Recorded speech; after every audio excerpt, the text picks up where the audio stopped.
Преди време си обещах ново начало. Ето го и него и откъде започвам аз. От сутрешната гимнастика, разбира се.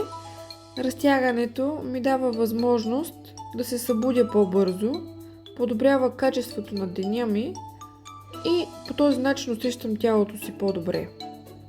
Комбинирам и с дихателна практика, която ми помага за изчистване на ума, за подобряване на концентрацията и повечето енергия през деня.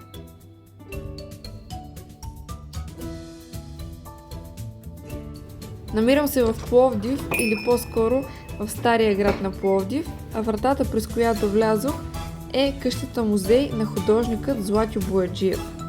В залите оживяват едновременно спокойствието на българското село и експресивният, почти сюрреалистичен ритъм на по-късните му платна.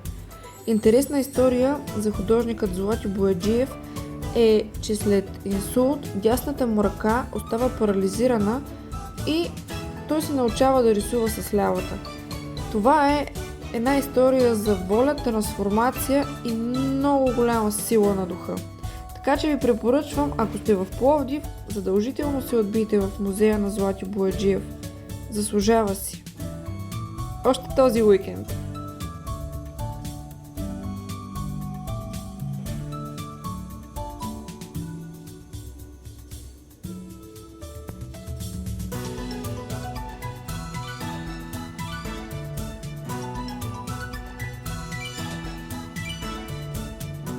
Впечатляващо е колко живи, колко пъстри са неговите картини и забележете колко много персонажи присъстват в една картина и колко различни действия правят тези хора. Страхотен е. Страхотен художник.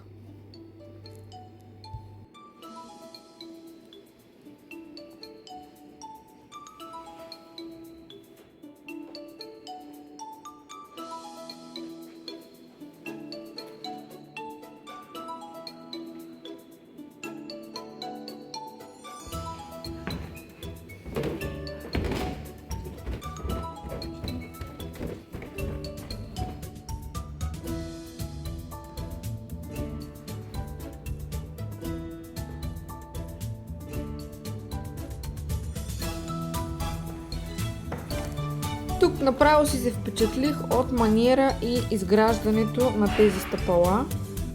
Силно препоръчвам да се види тази изложба. Тя е постоянна експозиция, така че пак повтарям, имате ли път към Пловдив, отбийте се. Заслужава си.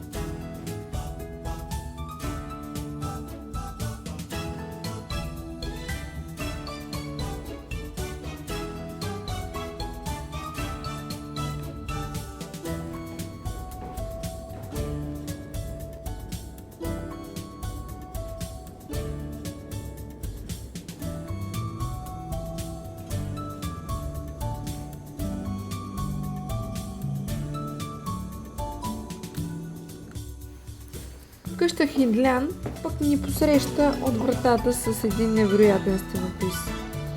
Къща построена в средата на 19 век, около 1835 и 1840 година. Тук интересното е, че таваните са изцяло дърворезбовани с централни слънчеви розети, които розети са символ на живот и благополучие.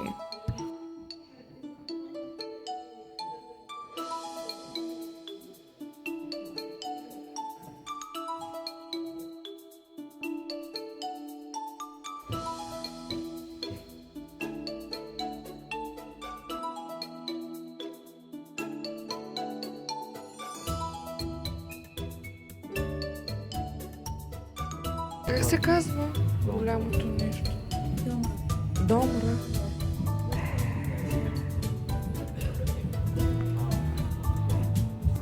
И така, мили хора, изпращам ви с един не толкова живописен залез, но все пак залез. Пожелавам ви да бъдете светли и добри. Чао!